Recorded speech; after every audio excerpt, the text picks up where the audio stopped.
Hello, everyone. Thank you for joining us today on this lovely Saturday, fighting against the trains and being here with us. And for those of you that are online, thank you for waiting patiently with all of us. We are so excited to get started. So I just want to tell you a little bit about Anthros. Founded in 2008, the anthropologists, we are dedicated to the collaborative creation of investigative theater that inspires action. Using research, expressive movement, and rigorous dramaturgy, we create dynamic plays rooted in social inquiry. We use theater to engage with challenging questions, to recontextualize the present and reimagine our collective future. Our motto, where art meets action, encapsulates our commitment to making art that challenges audiences, while providing avenues for civic engagement. Since our founding, we've partnered with over 25 organizations and experts, from food justice to climate change readiness, from academia to city government, to now Axes, Herbs, and Satchels. Axes, Herbs, and Satchels is rooted in the history and embodied wisdom of doulas and midwives. Axes, Herbs, and Satchels is a celebration of traditional knowledge held within the Black birth worker community and a potent examination of maternal mortality. The United States has a maternal mortality rate that is 3 times higher than any other high-income nation. Black and Indigenous birthing people are particularly at risk, with death rates of up to 3 times more likely than their white counterparts. Our question is, modern medicine may be at our fingertips, but did it come at the cost of losing the ancient practices of doulas and midwives? This play is and will be devised from an array of research materials, first-hand accounts, medical textbooks, ethnological research, and primary sources documenting granny midwives and the history of midwifery. Our project is currently in residence here, right here. This is where you'll all come when you come to the show. And I would like to thank our host, the Episcopal Actors Guild. As recipients of the Winter 2024 Open Stage Grant, we've been given significant resources to develop AHS and host this community event. This event is part of our journey in developing AHS. Our work in process performances will be held February 25th through 27th. All right, now it's time for the main event. The reason why you all are here, Resetting the Table, Episode 7, The Cost of Birth. I would like to introduce to you one of our co-directors for AHS, who is an Afro-Latin immigrant artist, cultural leader, educator, doula, mother, and is the facilitator for today's event, Sandy Luna.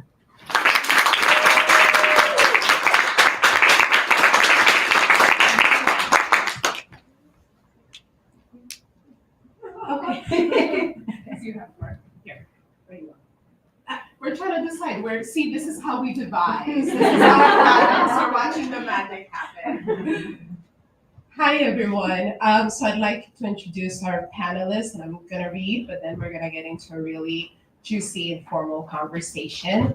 First, I'd like to invite Ashley Light to come up. She's gonna tell us more about what she does, so I won't read the entire bio, but I'll share that she's a doula capacity coordinator with the citywide doula initiative through By My Side Birth Support Program, Healthy Start Brooklyn. So Ashley, if you could come up.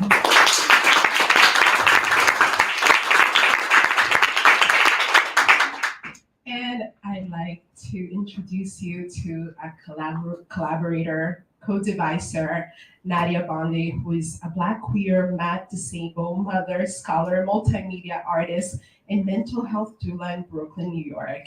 She's also a PhD candidate in sociocultural anthropology at NYU.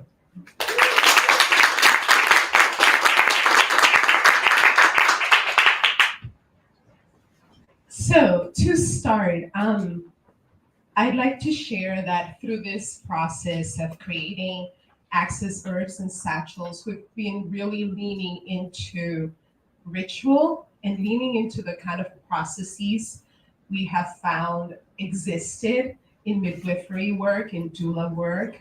And so that is, we're working with the process in mind as much as the product itself.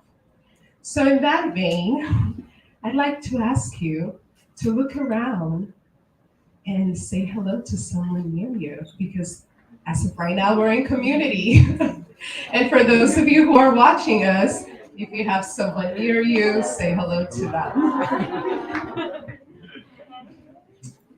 And I'd love to hear what brought you here today, because even if you love someone, I have someone here who's a family member, to take the train, like Jalissa said, on a Saturday to talk about the Black maternal mortality crisis, you have to have some reason for wanting to be here, right? So I'd love to hear, just popcorn style, what made you show up here today. It's also really great weather in New York City today, which people tend not to show up to events. So I'd love to hear why. Is it because you want to learn more? Is it because it's something that has impacted your life? Is it because you're tired of hearing about it in the news but not really understanding it? What is it? Because you want to hear from the voices that are, working around this or have been impacted by it. So I'm just curious what brought you here today. Yes. All of the above. Technically, I'm here because I heard of it from my girlfriend who is like assisting you guys with PR. But also, I think it's interesting being here because I grew up in a place that had like less than 1% population, like outside of white people. Like I grew up in like 99% white New Jersey, and so when I do come to places like this, like my favorite part about living in New York now is that I do get to hear perspectives outside of like the exact same one I've heard my whole life. I grew up in a very common perspective. Everyone was the same. So coming here and like getting to hear from a perspective that is not mine is like, it's important. It's nice. Thank you. Thank you for sharing, and thank you for being invested in expanding your humanity. Anybody else want to share? No? Yes. I'm a newer birth worker, and so I want to be in community with other people, especially like sticking with people who've been in it a lot longer. Great. Thank you for being here, and congratulations. One more communal activity I'll encourage you to join if you feel inclined to do so. If you feel comfortable, you can close your eyes or just turn your gaze inwards. Take a deep breath. And think about your own birth. That moment of you coming into being in this world. And now think about the birth of the person who birthed you. And what that might have been like.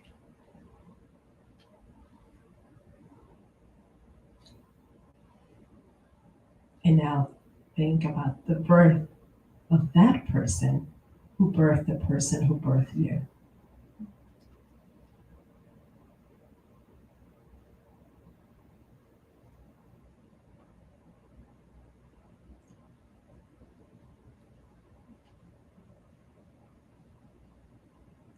Thank you. I think we don't think about the actual act of birth. Has anybody ever thought about that before? Anybody who this is like the first time that you actually stop and think about this? Yeah. I did this obviously before I proposed it to you, and it was a very, very moving experience that I did not expect. So I just wanted us to think about that, to ground this conversation in the reality that birth is something that we've all been through. So to start, I'd like to ask you both exactly what is it that you do, and also how did you come into birth work?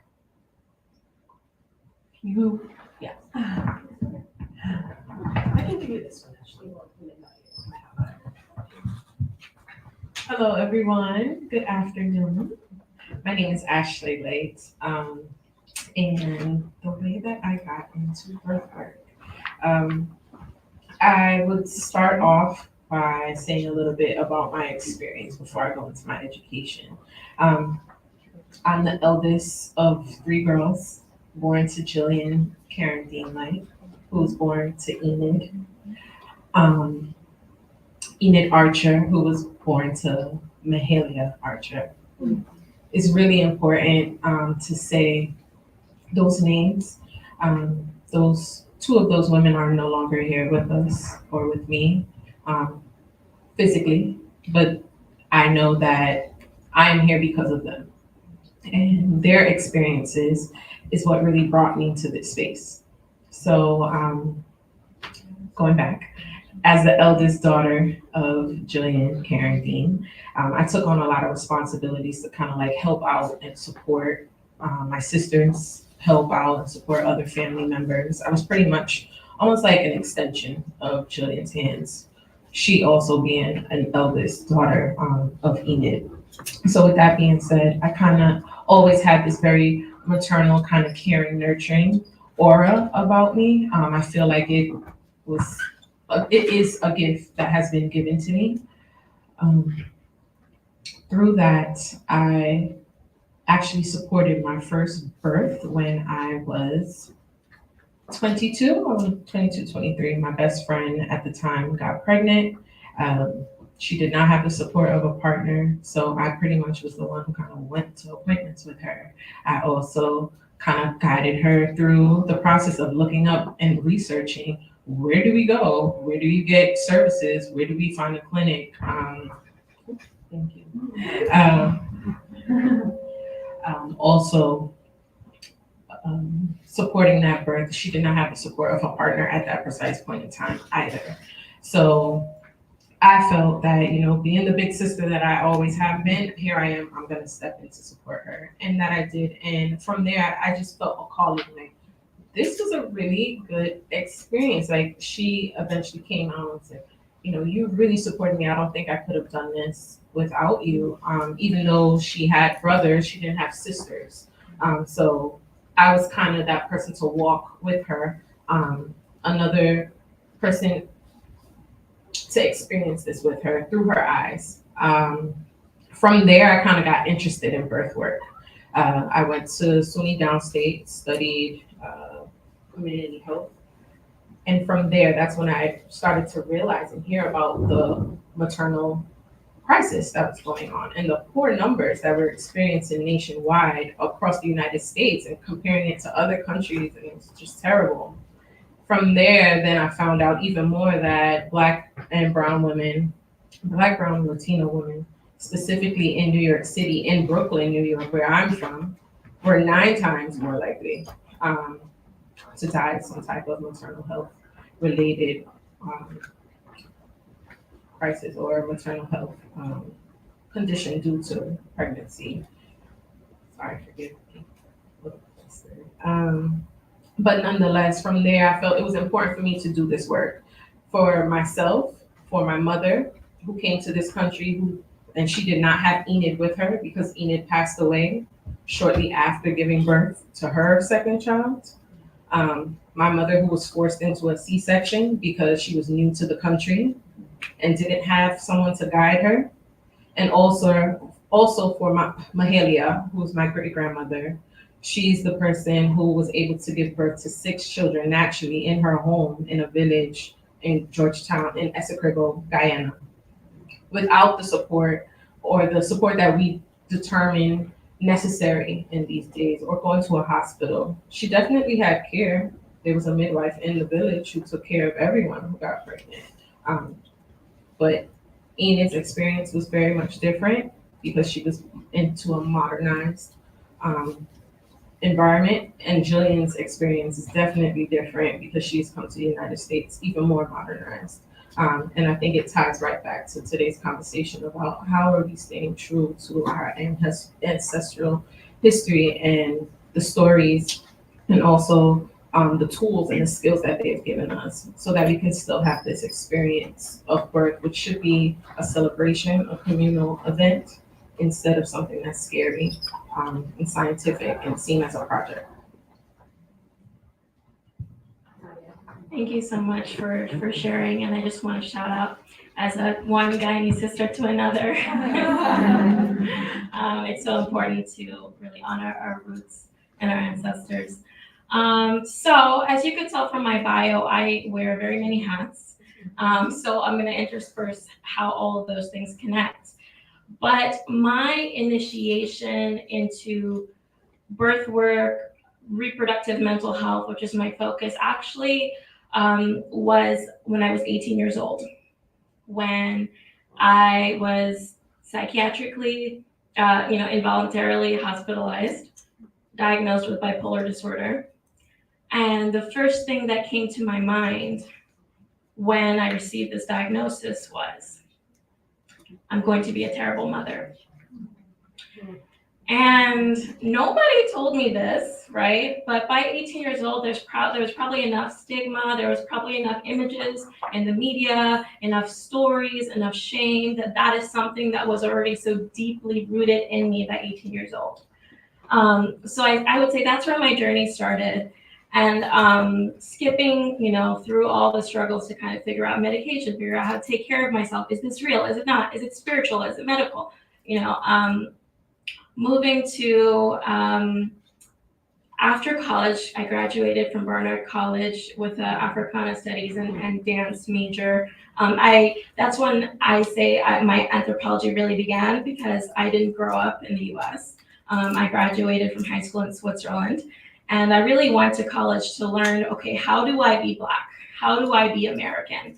And that's when the tools of anthropology really kicked in for me to try to figure that out. And I went to school where Zora Neale Hurston went, Black, American anthropologist, studying her own people. So I really got a rich education that set me up very well for, the questions that I had surrounding mental health and reproduction. So my 2-year gap between the PhD and undergrad, I was very interested in questions of ancestry. There were all the 23andMe's, coming out, and I thought to myself, there must be a technology that's embedded within us for us to already know what our ancestry is without having to buy that information, right? So I did this 2-year project called Embodying Ancestry. I invited women of color into my studio apartment, took pictures of them, asked them to bring artifacts from their ancestors, clothing from their mothers, have them tell their stories. And what I found is this connection to birth that kept coming up. And I was like, what? How can I, tap into this? So I took a doula training at a white organization, and they had Killing the Black Body by Dorothy Roberts, very canonical text on Black maternal mortality. And this was in 2018. So we were hearing about Serena Williams. We were hearing about Beyonce. Erica Gardner, the, I believe, daughter or sister of Eric Gardner, who was choked to death. She was an activist, and she was, on the streets advocating on behalf of, Black lives, but specifically her father. She died at 4 months postpartum in 2018. So my curiosity for my PhD as an academic was like, okay, how can doulas help reduce Black maternal mortality rates?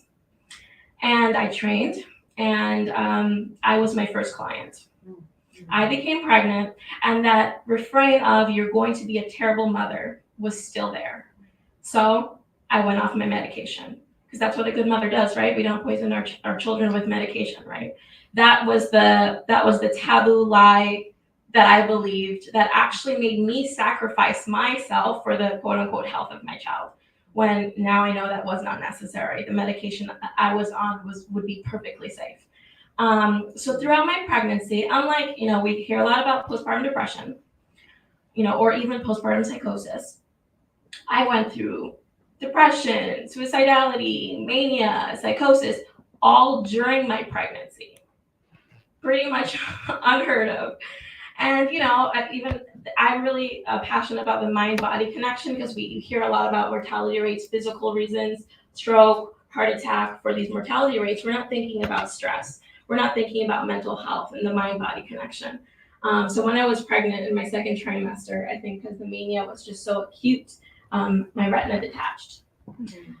And I had to have surgery in my second trimester to save my vision. That's just one of the links that are very clear with what's going on mentally and what's going on physically. I would break out in hives. I would find bruises all over myself because, coordination issues, so many mind-body connections going on. And then luckily I found a wonderful psychiatrist in my second trimester after I kind of woke up from the mania. The surgery really forced me to sleep, which was like the ultimate cure for me to get out of that state. And I found my way to a psychiatrist who helped me get back on my medication. And I, thank God, had a very stable birth and very stable postpartum because I had that psychiatric care. And honestly, part of the work that I do as a doula, it's mostly helping people navigate these transitions at these various reproductive phases, whether it's abortion, whether it's menstruation, whether it's pregnancy or postpartum, because the mind goes where the body goes. We can't separate those two things. So I call myself a mental health doula because the tools that I use is to help people integrate the mind and body to help them move through these transitions. So a lot of things I did, I gave birth in January 2020, COVID hit March. I was leading a lot of support groups with Postpartum Support International. Helped to found one of the first perinatal bipolar support groups because that was just something that wasn't available. Because there's so much shame and stigma associated with having a mental health condition and being a parent. So part of the work I do as a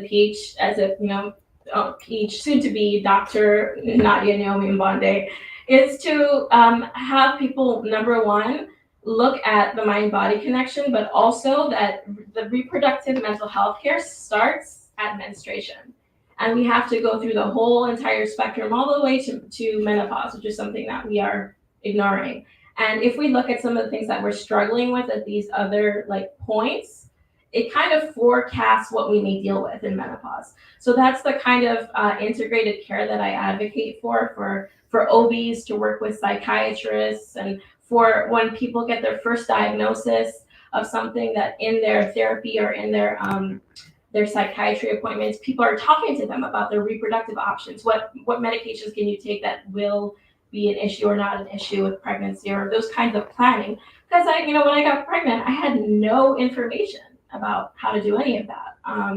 So another thing that I do is I'm a multimedia artist. I'm really passionate about sharing of these kind of taboo, difficult topics. And one of the best ways to do that is through the arts and through film. So I made a short 6-minute film about my experience through the lens of astrology. It's called An Astrological Diagnosis, to show that there's so many other frameworks to look at mental health that's not necessarily pathologizing. So I'm an Aries, a lot of fire energy, but also like a Cancer and with the water. So I'm always balancing my fire and my water. That's another way to look at mania and depression, or high energy and low energy. So yeah, I make film, and then I'm so glad because I'm a theater kid. My first role was bashful in the door, so in the doors. I very much was bashful at age 11, but I did that in middle school, high school, college, and I'm so excited that I get to be back on stage and devising with the anthropologist as an anthropologist. The universe is funny. So, thank you for letting me share. And we're very, very happy to have you, and thank you for everything that you just shared. And it was I learned a lot more about who you are and what you bring to the table. And you shouted out Ashley for commonality in your background. I'm gonna shout you out because I also had a moment of like how how do I become a Black person? Because I wasn't born here and I didn't grow up here. And I find it interesting that you said that because I have this little bit of writing about the day I realized I was Black. And it occurred to me that there's some parallels there with also claiming not just how you move through the world as a Black person, but all that you have been denied and how you can claim all that you are, the richness of your ancestry. And for me, I didn't realize that that's what I was doing, but that's the journey I'm on now. So thinking about this talk, anchoring in the idea of cost, and the name of this series is Resetting the Table, using that as a metaphor in the context of Black maternal health and birth experience, how do you interpret that, resetting the table?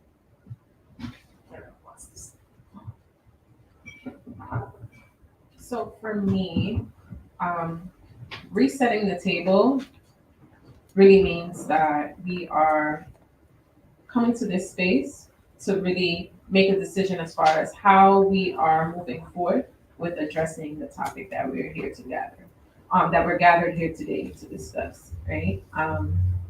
So I look at it as this way. Right now, the table's a little messy, right? We've all been sitting here for a little while. It's giving cafeteria style, right? There's food off the plate. Chairs. Yes, turned there's over. chairs turned over. A few people left and flipped the table on one end, right? At this precise point in time, I think we have the opportunity to reset the table. Everybody plays an important role and contribution at this table, right? So I'm here as a doula coming from Brooklyn, with my experiences as far as supporting family and friends, and also private clients. You're coming, I do not have children at this precise point in time, but you're also a doula coming with the same lens as a doula, but also bringing in mental health, bringing in so much more, the anthropology background. And I'm sure many of you are also coming in with your lived experiences and all the skill sets that you have. And now we can all work together to make this feast happen, right? Mm-hmm. That's what it is. We need to make sure that our guest at the table right now, which is a very large guest, right? We want society to change its perspective upon maternal health and also Black maternal health. We want government officials, we want legislative, we want media to look at, these are our guests at our table. So before you bring guests to your house, you got to make sure things look right. So we have to get it together first, right? And I think how I look at that is a lot of current projects and efforts within Black maternal health sort of perform in silos. And I think it's important that we kind of come together to contribute to this one feast. How do we make sure that we're working together so that we're being heard, so that someone gets it, so that they understand that everything that we put into this, the seasoning of this is really important, and you're going to get it the way that we want to present it to you. So that's how I look at the metaphor of resetting the table towards Black maternal health. I think my contribution right now in my current role and current title, I'm sitting in a position within a government program or a program sitting within the Department of Health. And I think it's important that we have more voices that look like me, and also people who can pretty much share a message that may have not come across through the Department of Health or through certain city agencies, state agencies, etc. We want more information from the experiences our community members have lived to actually come through those lines. And I think that's where I kind of step in, making sure that we get that message across. Thank you for amplifying and highlighting the silos, because that's what I'm constantly weaving through. We have all these separate departments of health, which are need to be integrated. We separate people generationally. We take kids out of this experience, and as if there's something we need to hide or shelter them from, when we need to be integrating them into care. In terms of government agencies, we forget that there's a whole family regulation system, child protective services, foster care, policing, and the ways in which Black and brown families specifically are policed and separated. All of these different agencies, disability justice is something that we need to be thinking about. So really like having an intersectional approach to how we're looking at reproductive justice, birth equity. But one thing I'll say about the table from a historical point of view is before we reset the table, we need to know how the table was set to begin with, right? And we know about, slavery, how, chattel slavery, where Black women were forced to breed, they were, torn away from their children, separated, families were separated. That's the legacy that has led to the current family regulation system that continues to separate families. And honestly uses that as a means for profit. That's still something that's going on. But what I get really excited about is looking at why is it there's this assumption that white women are fragile, are vulnerable, have postpartum depression. Like we're always checking in on our beautiful, fragile white sisters, right? But there's this assumption that Black women don't experience pain, that Black women don't have mental health issues, that Black women can continue to, take care of their children, take care of other people's children, shoulder all of this work for the nation. And this is a historical issue that goes back to the diagnosis of hysteria. If you can remember, hysteria was a white woman's illness that was a result of over-civilization. They're over-civilized, so they're fragile. They have gynecological issues. They have issues with childbirth. We need to do all of this extra care. And at the same time, hysteria was used to justify Black and brown women being savages because they're closer to the earth. They don't experience so much pain. They're hypersexual. They're hyperfertile. They can produce all of these children. So those kind of ideologies from way back then are the reason why the table is set the way that it is. Because in the Black community, we don't talk about suicide. We don't talk about mental illness. We don't talk about psychosis. And there is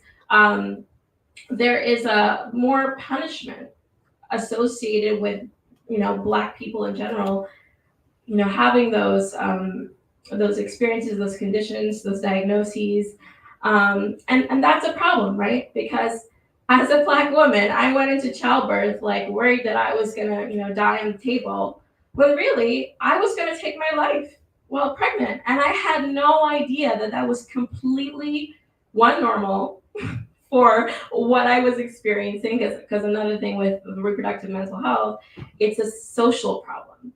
There, barriers to access to insurance, to food, to shelter, all of those things would make one not want to exist. And we have to normalize that and like allow people to vocalize that.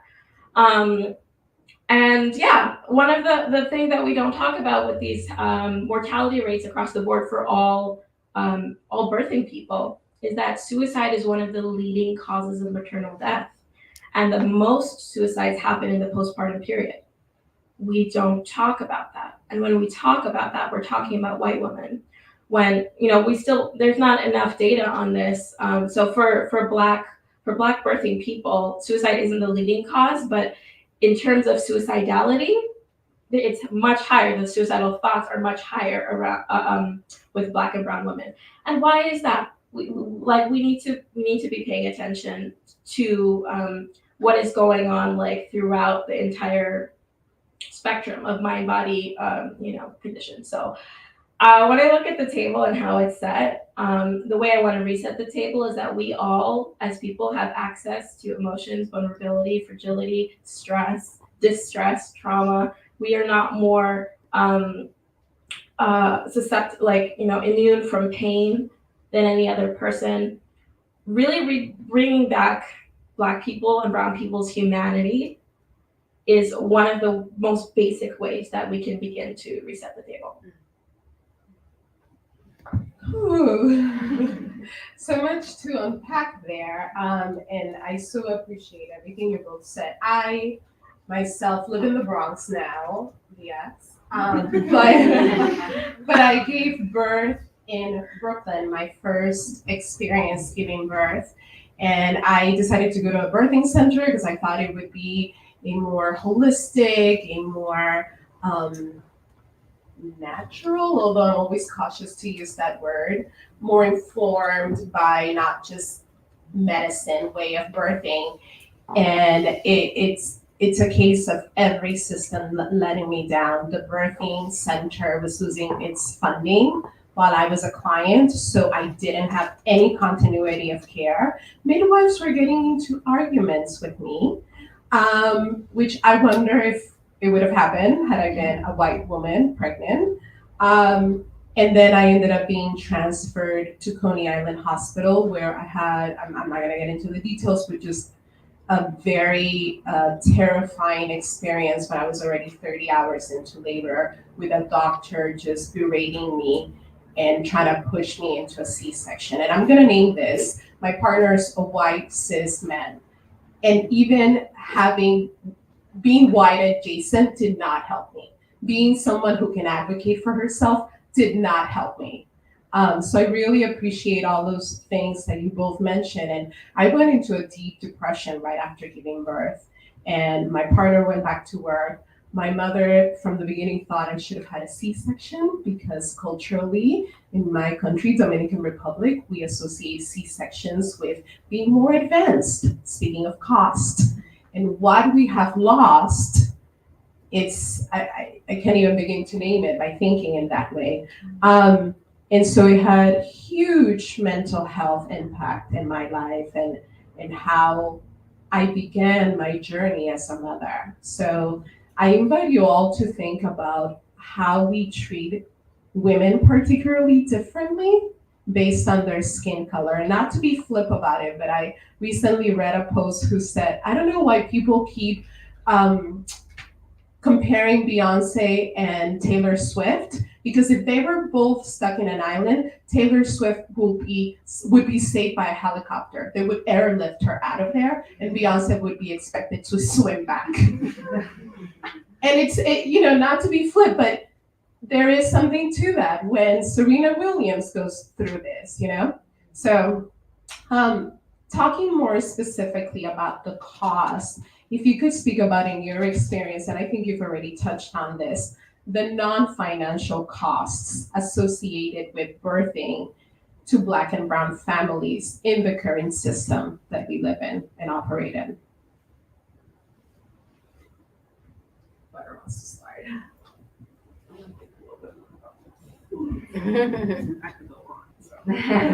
Yeah, there's so many costs, but I think one thing to name is grief.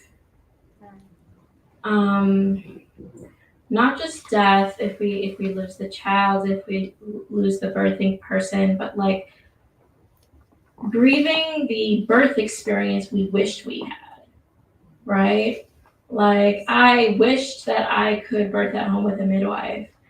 But when I told my midwife my diagnosis, she was like, that's not real. Right? Like I grieved that I didn't have options. I tried to go to a birthing center and they couldn't take me because I was on medication, and they're like, we don't do that. They don't. Yeah, they don't do that. So kind of grieving a world that like that didn't exist for me, that I didn't have.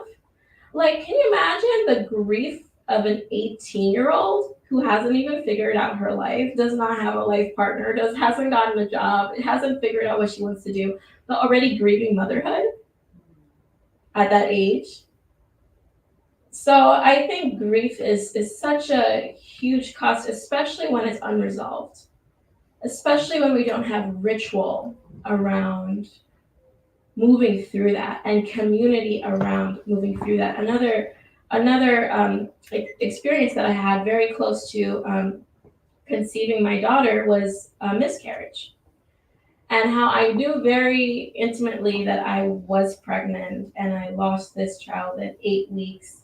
And like, one, not being believed, and two, like, not seeing the miscarriage as a birth and as a loss.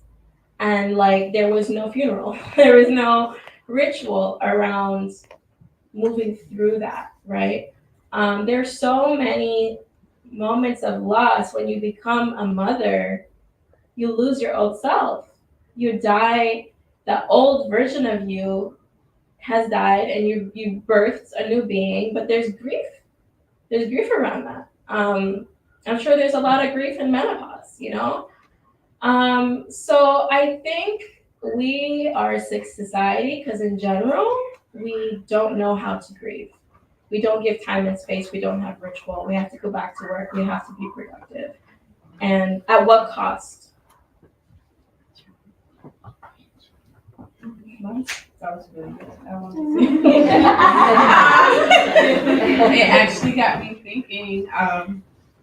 So you expressed about grief of, for instance, grief of not being able to have a ritual around that miscarriage, grief around who you are now, the person you were before. I also think that there's a cost now for persons who are currently seeing the maternal health crisis plastered literally everywhere across billboards, across the news, on the radio. Like, you hear it everywhere. We're hearing these names of women who are dying, and now there's a cost upon women who have yet to give birth or who want to have the experience but now are fearful. There are so many young adult and birthing persons who are afraid to give birth because of the information that is now available and out there. But the truth, that's what it is. These are the current truths. So I think there's a grief on that end as well. I myself I don't have a child as of yet, but I'll be honest, I am truly terrified of giving birth because I don't know I know that given the information that I do know, just like you said, that I'm trained as a doula, that I know the statistics, that I know about cultural competency and the importance of it, knowing the avenues upon which I can go of midwifery care versus GYN and OB care. It doesn't matter because my chances of dying during that birth is still significantly higher than anyone else. So I may not walk out of that experience, and that is fearful. There are so many young adults and young people who, and I'm saying young because typically we say a geriatric pregnancy, right, is someone who is 30 and above or 30, 35 and above, right? So if you look at the statistics right now, and I can say it from my point of view, working within a program that connects families, the number of women who are above 30 who are seeking doula support is phenomenal. Like, it's actually outweighing the number of women who are younger than 32 seeking out support. So it really says something. Like, one, it's needed. This work is truly necessary in order to support people. But there's a desire to really have someone hold your hand and walk through this experience with you, because there's a bigger fear, not just of the experience, but also for oneself. So I would say that's one big cost, and I think it also impacts our population, right? The diversity of our population. If we have so many Black, brown, and Indigenous women who are fearful of giving birth, what does that say for the future generations to come? So there's a cost there as well. My mother brings this up quite often. At your age, I already had 3 kids. Yes, you did, honey. But however, you didn't know the information that I knew now. And yes, the information that I know now is significantly, is more there are higher rates of women passing or women being impacted uh, by maternal mortality. However, she didn't have access to that information and still was impacted, right? And I just feel like currently and in this day and age, there are so many people who are kind of caught in a bit of a decision as far as like, should I? Do I want to expand? Do I want to give birth? Do I want to expand my family? Or should I make this decision for myself? I need to protect myself. This is not safe. That comes up quite often. And then another point that, I'm really happy we kind of spoke about earlier is there's also a cost to people who may not want to give birth but are put in a position because of, let's say, rape or for instance, maybe it was just a poor decision making in the moment, unprotected sex led to a child being conceived, but maybe this wasn't the right plan at time. However, now that we have abortion rights being taken away in certain states, what does that say for women or birthing persons who may not necessarily want to go forth with a pregnancy at this precise point in time? Now we're putting them in a situation where they are stressed. Now we're putting them in a situation where they may be experiencing mental health crisis. Now we're putting them in a situation where they're physically having conditions that are impacting their body. Now it also impacting that child and now impacting that larger family. So what's really going on here? So I think there's a lot at cost, and this conversation could go on in so many ways. But I think the cost of our existence, the cost of the continued existence is something that kind of stands out to me right now. If we don't fix this maternal health crisis, and it doesn't matter if it's only for Black and brown women, but if we don't fix it for Black and brown women, it's going to be a bigger issue later down the line for all birthing persons. Thank you both. Ashley, you mentioned culturally competent care, and if you could talk a little bit about the importance of that and concordant care, culturally concordant care, and the barriers to achieving that, the barriers to having people who look like you take care of you, which is not always a safeguard, but it certainly has been proven to help. The importance of cultural competency. It starts off, we can just talk about our day-to-day experience, right? You speak to a friend because a friend is someone you can relate to, all right? That's someone who's close to you. When you need advice as far as something that you may be experiencing, you tend to go to someone who you feel like you can relate to first, right? So why is it that when we seek out medical advice during the pregnancy or during the birth experience, that there are not enough people of color who can also share the same experience? Oftentimes we have, and I'll speak from some of my families that are supportive point of view. Oftentimes you'll walk into a birth appointment and you're barely speaking with the provider for maybe even less than 15 minutes. You are nothing more than just a chart, right? Your name, your birth, your date of birth, your information that's there, your age, right? Are you really making that connection with this provider? Chances are no. So I've come to realize that many of the families who have had providers that look like them and can identify with them are more likely to express concerns that they may be having that most providers don't talk about in that 15 minutes. It's like, okay, well, how's it going? How's baby doing? Yes, you're growing according to plan. All right, is there anything else? No, right? But now if I'm sitting with a mom or I'm sitting with a provider who looks like me and identifies with me, let's say, like there's so much going on. For example, while we have Black Lives Matter going on during 2020, and into 2021. That caused a lot of stress upon people's lives, right? Not being able to go to work, right? So it's like I've had a mom who said to her provider, she told me this, like, I really don't feel good about going into work. I don't feel like doing anything. And her doctor was able to connect with her and understand, like, I get that because I'm feeling the same way. And she was so glad just having that conversation, she was able to open up a line of communication with that provider that now they feel comfortable talking about other things. She was then able to talk about some of her mental health concerns, right?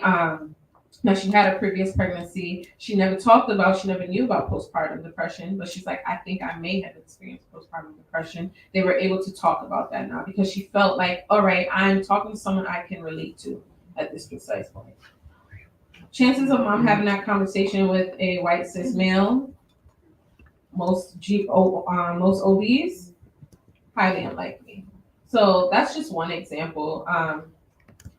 Other examples can go on to say, like, just having someone who is of the same cultural background as you to understand. We have so many women and birthing persons who come from, for instance, Haitian Creole background, which has a whole ritual around birth and postpartum, right?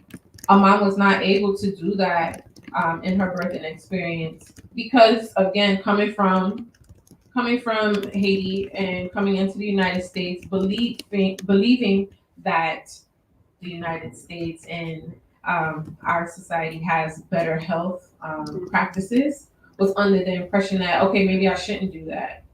But yet, she really would have benefited from having that postpartum care and having those sitz baths. No one expressed to her that you should be having sitz baths. Her provider told her everything should be fine, just continue wiping and taking care of yourself. But no, had she had a cultural competent provider, she would have been able to have that conversation like, here's some things that we do within my culture. Is this okay? Should I do it? But she was fearful. She did not have that conversation. So I think it's important to have people that look like us and identify with the same practices. Tying it back to our ancestral practices as well is really important because that's where I think we can utilize the skill sets that we were given to us, our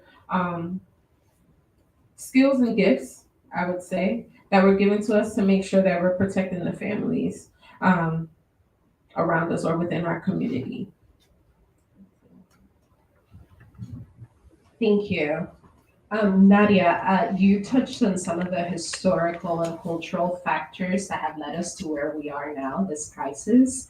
And I'm wondering what you think understanding that, how we can influence getting informed and having more effective interventions and changing the system. Yeah. This is something I think we need to kind of collaborate around and imagine and reimagine because there's just so much, number one, to process. Like, I'm still processing that Black women were called savages and white women had hysteria. And those were the same kind of diagnostic categories back in the day for any kind of mental distress, right? I need to make art about that. I need to write about that. Same thing with the technologies that we have, right, that are so advanced, the cesarean, for instance, right? I kind of knew ancestrally before even like getting into labor, although I wanted to give birth, vaginally, I kind of knew I was gonna have a C-section because my mom had a C-section.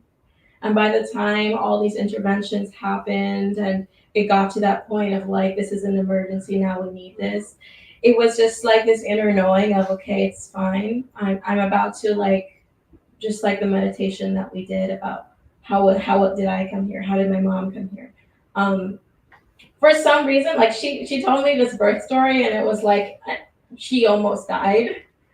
And for some reason in that moment, because she survived, I knew I was going to survive. So thinking about technology, like the cesarean was created by this person, he's called the father of gynecology, J. Marion Sims, right? What a title. White man. The capacity. Yeah. But listen, the horror behind that story is that he used Black women slaves as test subjects without anesthesia for these surgical procedures. And he made the Black women slaves hold each other down in that process, right? And in my research, I'm coming to this realization where it's not so black and white. There are some things that happen in the medical industrial complex where maybe there is not a white man OB in the room, and it's Black OBs, Black women OBs, and violence is still being committed, right? I think that's my question now, is that this technology that has allowed the violence to be perpetrated against like us by white men, how that has become so deeply ingrained that we're emulating that without the presence of this, without the seeming presence of whiteness in the space, right? And that goes back to a different kind of competency, which my advisor, she coined structural competency, which is having an understanding of the systems and structures and the barriers that they create for people to have access, right? So let's say there's a client I'm working with who keeps missing her appointments, her prenatals. Well, she has no access to transportation. She has an autistic 3-year-old who has, a specific way in which he needs to be carried around, and she doesn't have access to that. That's a form of, if the provider doesn't have good structural competency of the barriers that are in this person's life towards getting the care is not going to, they're not going to have the care.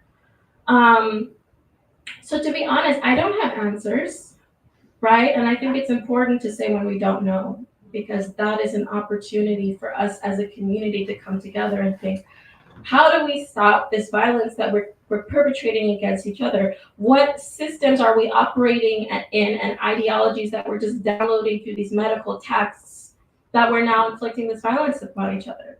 Do we need to have alternative spaces, which I think doulas are, part of creating within people's homes, bringing back that ancestral knowledge, bringing back a ritual into people's lives to regain the original technology that is like how we have birthed forever, right?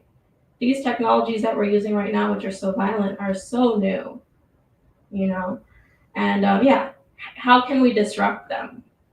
That's my question for all of you as we move forward and reimagine together. And thank you for naming that we don't necessarily have answers, but it's about the questions that we choose to ask, which they reveal our values. They reveal what's important to us. So even considering what are the questions that we're asking. And one of the things, I want to bring it back to the play and our process, we're asking a lot of questions. We're coming across a lot of research, and a lot of the work is just critically looking at this research and thinking about whose voice is this? Who was being erased by the information that was kept archived and what was erased? And so it's really important to think about that and to be clear and to make the connection, when you talk about why Black women being seen as savages. Recently, I don't have the statistics in front of me right now, but not long ago, a study was done. And medical residents still think that Black women don't feel pain, or Black people, to the same degree that white people do. So this is not history that's in the past, this is history that's embodied in how we move through the world. And we all carry it to some extent or other, unless we choose to ask the questions that make us structurally competent. So thank you for all of that. I want to turn it to you briefly and see what questions you have or reactions. All or maybe from the live stream. Let's take a collective breath. I think it was a lot. Yes, thank you. Anything you'd like to share? Yes. I guess something that surprised me was like I didn't know that. Like I knew what a C-section was. This is not going to end up being a question. I have a feeling this is going to be more of just like a. I don't believe this. I guess so. My mom, when I thought about how I was brought into this world, I was a C-section, and so were my two brothers. And I always took that as like my mom was always like, thank God I had a C-section because she didn't want I guess she didn't want anyone to fawn over her or and I remember she talks about her pregnancy as this amazing thing.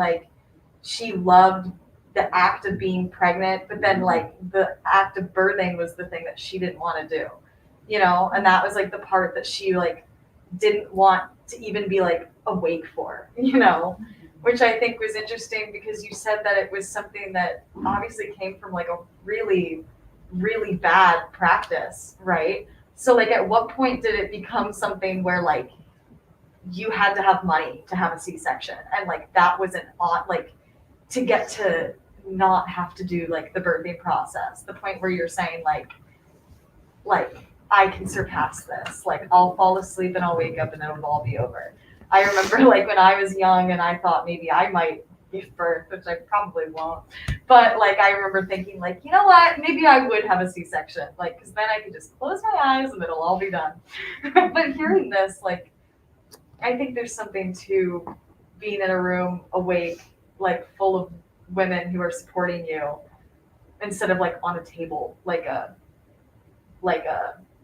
don't know, an animal. I don't know, that sounds horrible, but it feels very sterile. And now that I see that it happens when things go wrong, then that would scare me even more, Well, C-sections, Brazil has really high rates of C-section, right? Dominican Republic has beat Brazil. And people, oh wow, yeah.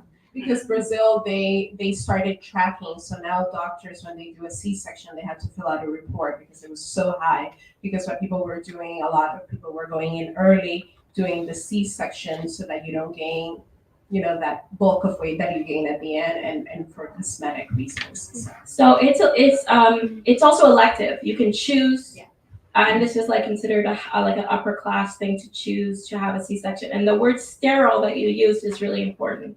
Because again, who is in charge of birth when it's surgical? Men. And so according to men, it's better that they don't, for women, we don't mess around with anything down there for their sake, right? Yeah, they put a big sheet up, right? So you don't see anything. Yes, but also the process of not having a vaginal birth, according to men, that's for the man, we'll just take out the baby this way. And we're not gonna mess this part up, So there's actually a lot of they call it the masculization of birth, and basically men's logics as to why it's better for people to birth on their backs versus squatting and using the weight of gravity. There's this, I think it's a myth. I just went through another doula training where we talked about this, but apparently one of the origins of the birthing on your back was actually so for the king to be able to watch and have the best view of what's going on, right?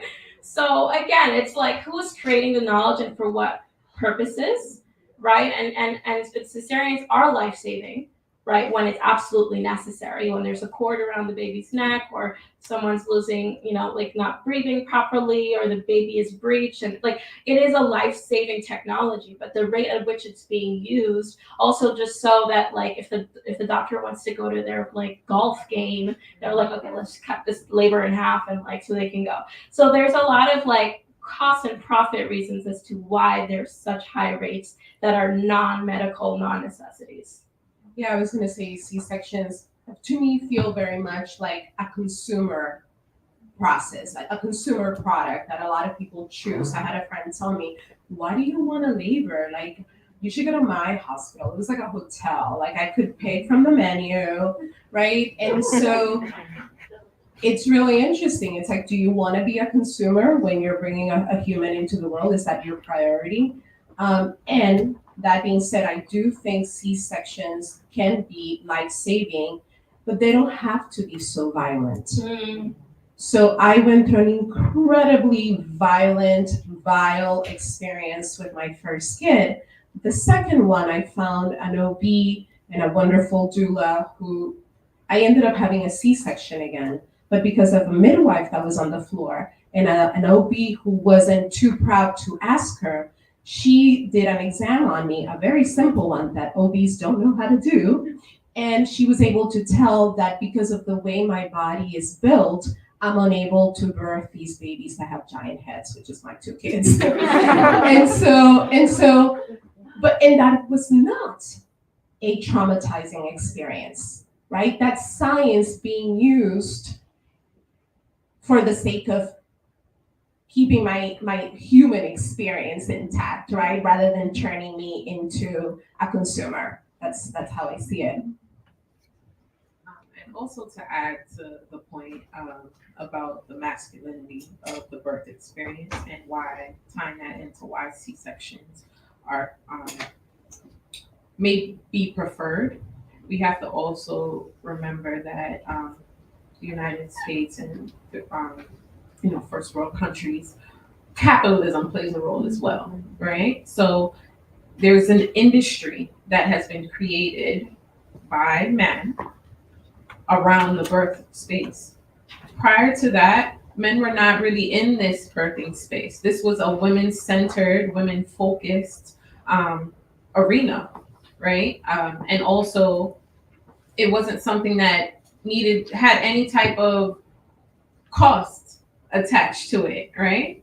You can get pregnant. It doesn't cost to get pregnant, right? We all know how to do that. And it doesn't, to give birth, there was no cost to it too. There was no value or income being taken from it either until, right, C-sections are now being industrialized. Hospitalization.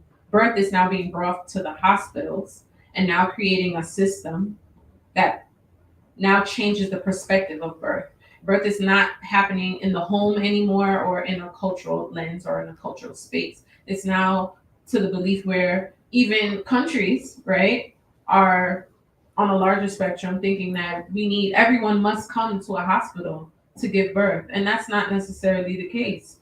It's been going on for centuries and forever prior to that. So why is it that women now have to come, or birthing persons need to come to a hospital? It's because of the capitalist ideology behind it and creating an industry. So that happened around the Revolutionary era, right? So now women are now also the production of formula. So again, a product or a process that does not involve man is now bringing a man into it.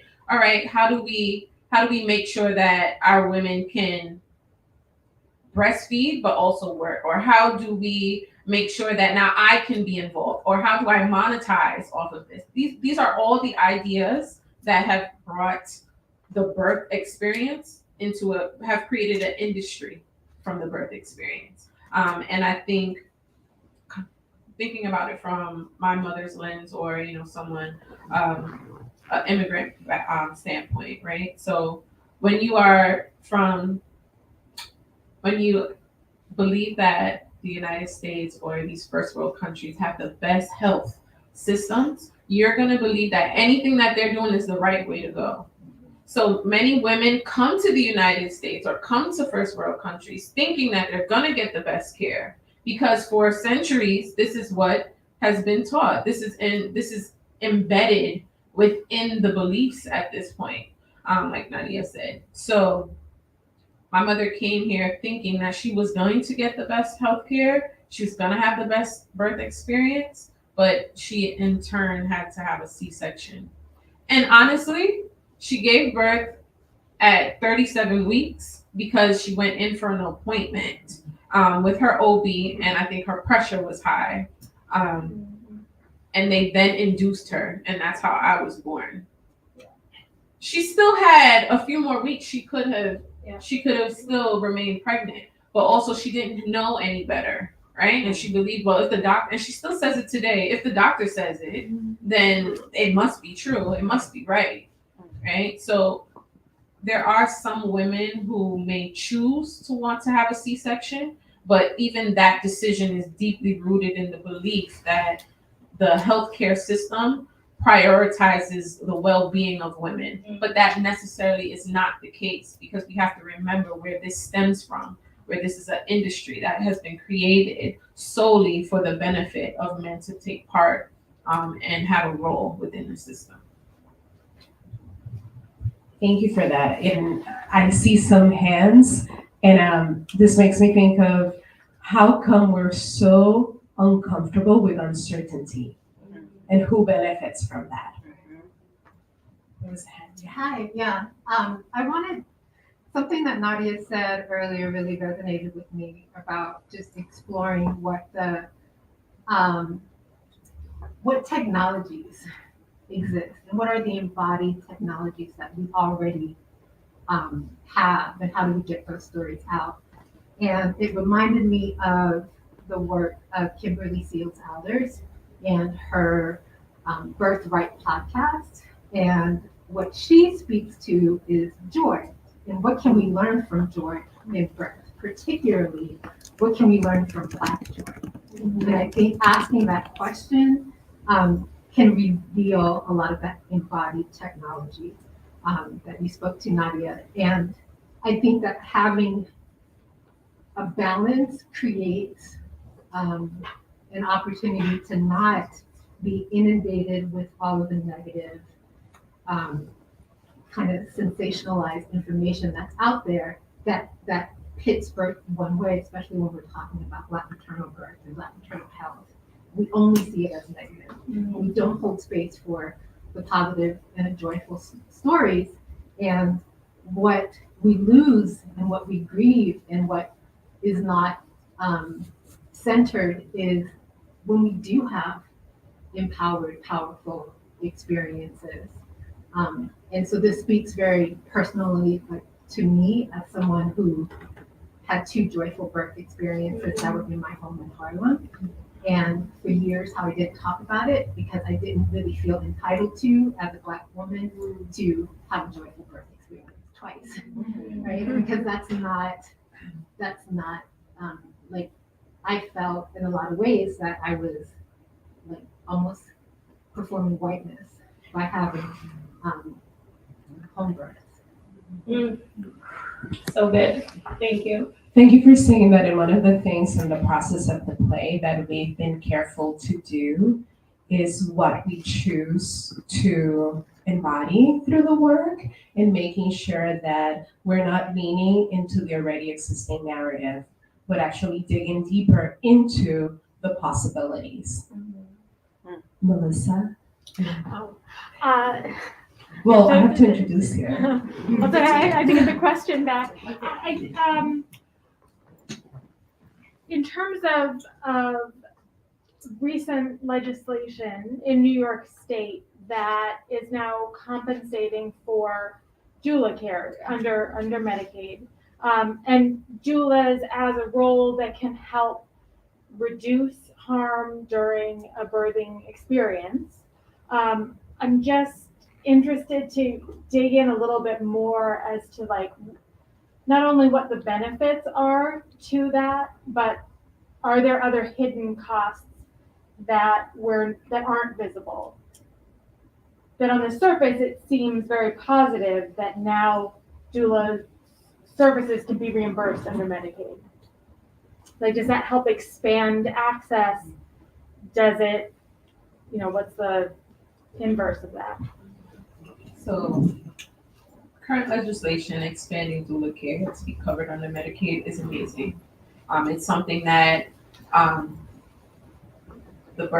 people within the birth space have been fighting for years. So this is a great advancement.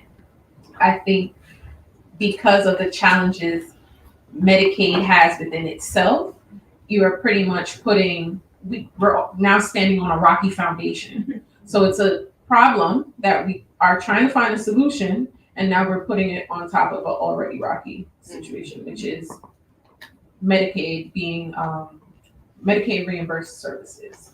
I'm not sure if many of you are aware, but providers who have received Medicaid reimbursement oftentimes don't get paid right away. That's one. Two, it's often plenty back and forth as far as what services are covered versus what services aren't.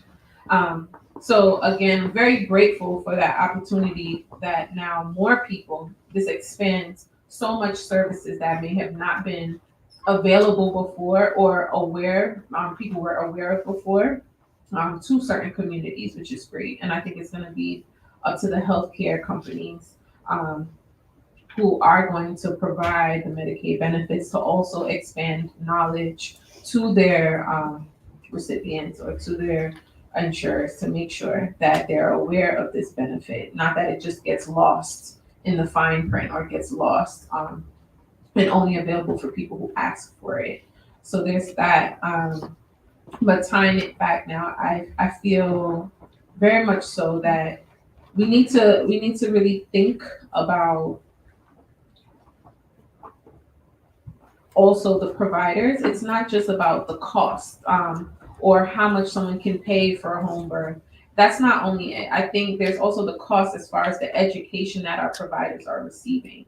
It's from even down to the education. I think providers need to be more culturally competent, but not only that, but also maybe have more conversations in that space about Black maternal health crisis. So when we have residents and medical students who are interested in becoming OBs and GYNs and also midwives, they need to start having those conversations then about what's going on so that they are aware, even in their practice and their learning, the impact that they can have. It wasn't because of Medicaid, some of the names that we know passed away. It wasn't because of not being able to get coverage that Shaisha passed away. Christine didn't pass away because she didn't have, she wasn't able to pay for the service. That's not the reason. The reason was because of racism, systemic racism that's embedded in that. So we need to find ways to also solve that problem and improve that. I also just want to quickly say that doulas are carrying a lot right now. Like I just went through another doula training and it was a community-based focused clientele. So the people with the least amount of resources. And we have to learn about domestic violence. We have to learn about child protective services. We have to learn about diabetes. We have to learn about mental health. We have to learn about food access. We have to learn about housing. As doulas, we end up shouldering the incompetencies of all of these systems, and then all of the policymakers are like, "Oh, let's just put a doula program. The doulas will reduce the rates. The doulas will, and doulas are not being compensated well under Medicaid. So when it comes to education, like to get these extra credits or to go to this class or that class or increase our education around this and that, I went into this training and was told you cannot make a living doing this work. And even if you are a full-time doula, you as a doula have to watch your own mental health because you're going to births, you're on call, you're up 1 night, 2 nights, 3 nights, depending on how long this labor is. And you're depending on reimbursement from Medicaid, you're hoping your client will come through, and you burn out so quickly. And postpartum work, which is what is really needed, I don't know that there's that much coverage with Medicaid. It's just like, just attend the birth and it'll be fine, but it's actually the postpartum period and the adjustment to motherhood or having, 2 or 3 kids and having to go back to work and figuring out, that's where a lot of the work it needs to be happening, and there's not a lot of compensation for that. Thank you. There was a hand. Yes. Okay, so we are a developed country. I want to know, how do we get the model that they have in Norway here? I'm really serious. How you get a midwife student to be with you.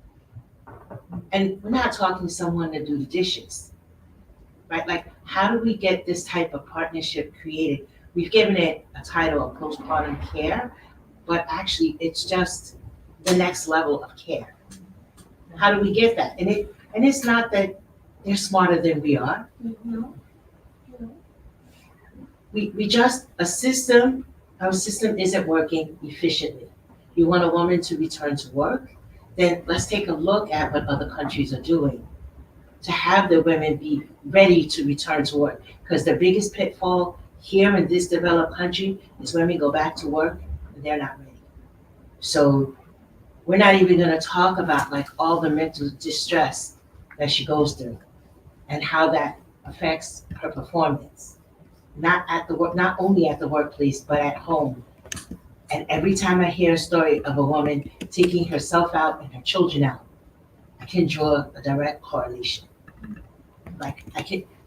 We are trained to not talk about it. We are trained to pretend that it's okay. We are trained to be Wonder Woman, and we don't know how. I know I don't know how, and I have adults. I don't know how. We don't transition well. I guess that's the point that I'm making, and we're not taught how to transition. So yeah, those are a lot of questions. I know. I would say sorry, but no. Thanks for asking. Yeah, I think those are questions for us. What do we value, and who are we putting in charge, right? And it makes me think, you made me help me make a connection. I used to work doing theater in the prison system, and we would go to women's prisons, and I would ask, like, because I would be doing activities, and they were lovely humans. I was like, I would hang out with this person, right? Most of them were in there because they had killed their children. Yes. And before we go judging, why did they come to that? And who benefits from them? Talking about costs, who benefits from those women being in jail, in prison? It's a lot of money for everybody you get into that prison. I want to speak to the Norway thing because I was so blessed with the timing of the birth of my child, January 2020, because I had that 3-month post, they call it the fourth trimester. I had that 3 months. And then once the fourth trimester was over, I had a Swedish maternity leave. Like, I was home with my child. I began my PhD program over Zoom. I could breastfeed. I didn't have to go pump in the department. I didn't have to deal with all of that. And it's really interesting because we made a lot of accommodations at the very beginning of the COVID-19 pandemic that were revolutionary. Suddenly, people with anxiety didn't have to go into the office. They could be home. They could be on Zoom. They could manage their time. They could take breaks. They could be working out in the park. And I think it goes back to our values as society because we figured some of this out actually over the past few years. The reason why it's so horrible to go back to work postpartum is because you're going back at 6 weeks. And like this idea of maternity leave and paternity leave, it's like, oh, you're going on vacation. No, you're up all night. You're feeding every 2, 3, 4 hours. And we figured out a way for people to be home with their families and work. Or actually, maybe we stopped working and we stopped making money, but the world kept turning, right? So what are the systems that are so aggressively against that? I don't think that the Norway thing would not work here because it doesn't work here. It's the country's structures and systems and ideologies are focused on capitalism, on productivity. That is, I think, why a model like that can't work. And then look at where we spend our money. Where do our tax dollars go? We're not keeping libraries open. We're not funding free education. We're not forgiving student loans. We're funding wars. And that's just this country's priority. And so for me right now, what I've been excited to see over the past few months is we're going to the streets. We're looking at our collective global system, and we're saying, like, there's a lot of wisdom in these countries that we're calling not developed. And we actually need to stand up and say, hey, we need to stop sending warplanes and start educating our own children and like all of that. So I think it's a much larger question, which shows why reproductive justice is so intimately connected to everything else that we're doing politically as a country. And that's what needs to be addressed for us to have the resources to actually fund the 2-year Norwegian maternity paternity leave. And it's also tied to our history. The way that we became such a powerful country is tied to the oppression of a group of people. And somehow we stay committed to living in the echo of that reality and replaying it in all sorts of contemporary ways. So I think that's also part of it. We have to wrap up. If any other questions, I want to make sure. Yes. I was wondering, like, you mentioned a lot of like unlearning and miseducation, and you also mentioned art and using it as like a platform to discuss these issues. And so, for someone that is not so experienced, doesn't have a lot of knowledge in this area, like, what is like one way to kind of introduce these ideas so that, like, for example, someone like myself, someone who's sort of sitting, watching, and learning, how do we take like these ideas and like talk to our clients, talk to other community members about it? How do we keep the conversation going? Because it seems like there's like a lot of like background, a lot of like you're very much experienced, and I guess like for someone who is not, like, how can they still carry out the conversation? Good. Sorry. So, first off, I would say just have the conversation, right? Just start there. Everyone knows a birthing person. You either came from a birthing person, you are birthing, or you can be a birthing person, or you know a birthing person. Just start the conversation there. And I think it's really important to just also start the education. The younger, the better, right?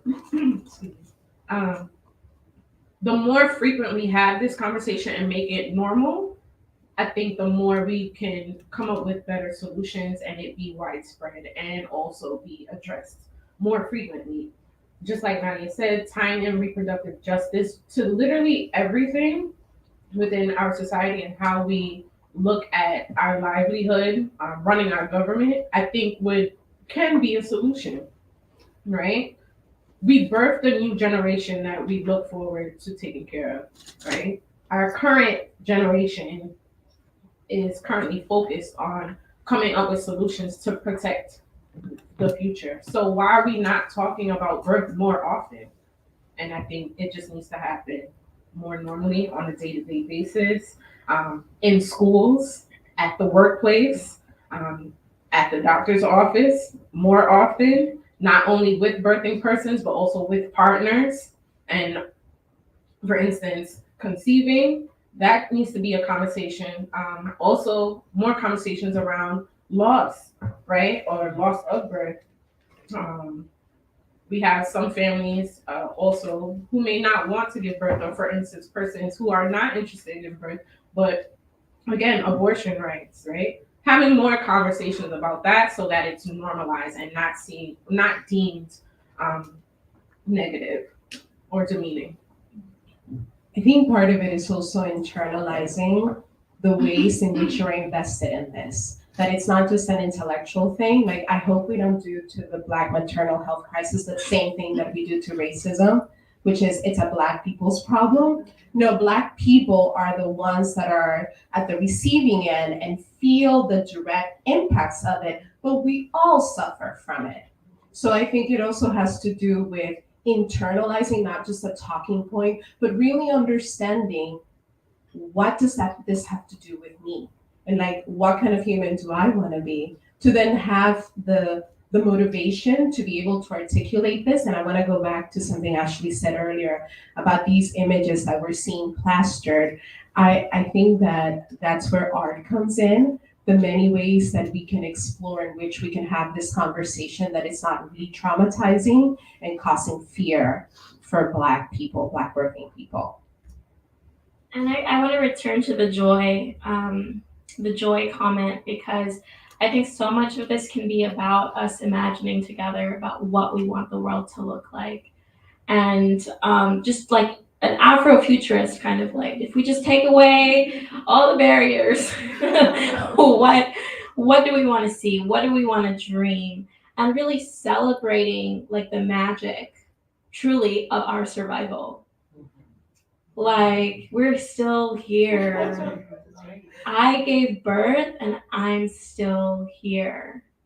That's a miracle, right? And so I love this idea, which Chanel Portia Albert from Ancient Songs Doula Services says, postpartum is forever. Once you cross that threshold, whether the baby's alive or not, whether it's 1, 2, 3, whether they're 4, 5, 6 years old, whether they're out of your house and they're, having their own children, giving birth changes you forever, and you need support for the rest of your life. So remembering that when it's your friend's daughter's 3-year-old birthday, that's the mom's birthday. You better send out mom flowers when it's your birthday. Something I need to start doing. Send my mother flowers on my birthday. Happy birthday, mom. Like, you birthed yourself. You did that. You did this. So what are the ways that we can just start creating these rituals of joy to celebrate the fact that like we're here and we're alive, and that's something that I'd like for us to carry forward. I think that's the perfect place to end. There's more. We can keep talking afterwards, but we have to wrap it up. Melissa, you want to come up here and tell us a little bit about who you are? Sure. Founder of The Anthropologist, brilliant human. Thank you. I will keep it brief. I just wanted to say hi. I'm Melissa Machito, the founding artistic director of The Anthropologists. This is my moment just to extend a lot of gratitude. Thank you, Nadia, Ashley, Sunday, for this conversation. It was extremely powerful. I want to thank my colleague Jalissa for coordinating and doing a lot of work. And I know you have a couple of announcements to share. I want to thank Ara, our stage manager and technician, who made all this happen, and our ensemble and other team members. It takes a lot to put on an in-person event. I was reminded of that last night. And I want to thank all of you for coming here today.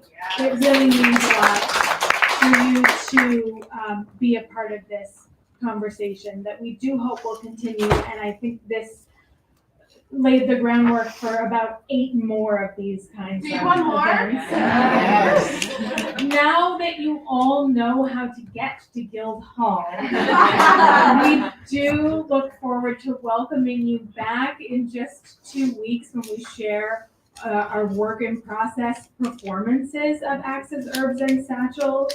And it really is work in process, and it's so important to us to have a generous audience like yourselves to engage in that work with us and help us, know which of these threads we want to pull on, how we want to keep developing the work over the coming year. And before I hand it over to Jalissa, and I'm probably taking things off your list, but I did want to thank again Episcopal Actors Guild for being our host today, and they provide a lot of services. We will be sending out an email with lots of links after this, and you can see what else they do. And thanks to the Department of Cultural Affairs, which is one of the reasons why we can host events like this. So thank you so very much. Oh, you have a microphone. You're all set. I'm ready. Yes, I just want to thank everyone so much for being here, and I want to give you a few ways that you can take action. That was a great question that you had, because I was like, I'm ready too. So, I also want to say, piggybacking off of what was shared, sending flowers to your mother on your birthday works. I've done it a few times. The first time I sent it, she called me crying because she didn't expect it. And I think also with the conversation about how do we engage, how do we have call to action, how do we get this active, I think especially with people that are non-birthing people, non-birthing bodies, that's a way to be in the conversation, to act as support, to assist, to be involved, to remind each other of how, like, I'm here with you, I see you, I support you in any way that you can. So I think even if you're not a birthing person, yes, having those conversations, but also supporting doesn't mean like you have to tell someone something, but being there and letting them know that you're there. So that's another way to stay active. Okay, so here are a few things that you can do. I think that you all have seen, and if not, it's in the back, but on your program, there is a QR code. So we have a lot of available resources at that link. Yes, thank you, Sandy. And Ashley provided a lot of resources for us that are also in person. So in the back, as you leave, you can take some flyers or newsletters or anything. And I would suggest that you find a friend. You find someone, a birthing person, anyone, and you share it. Share that information. Also, you can actually sign up and go to an event. There are a few events that By My Side has and it's hosting that you can go as a person. So one of them is called Before and After Birth, Protecting Your Emotional Health, this month, February 12th, Monday from 1 to 2 p.m. Again, this information is in the QR code links and information of resources that you can go in and look for yourself and read through them. Also, Melissa covered everything as far as coming to our show. So come see us February 25th through 27th. There are a few of these in the back, but also it's in those links that I was telling you about if you go to the QR code. And also, I believe in the chat, they will be dropping a link for you to follow as well so that you can come see us, come support, bring people, tell people, spread the word. And if you saw us last year, this is completely different, okay? It's new. We're still working on it, and it's going to be great. All right. Again, final clap for everybody that was here. Well, Sorry. I do want to take a collective breath, acknowledging the birth of this new level of sharing and knowing. So let's take a second and do that. Just a deep, hearty breath.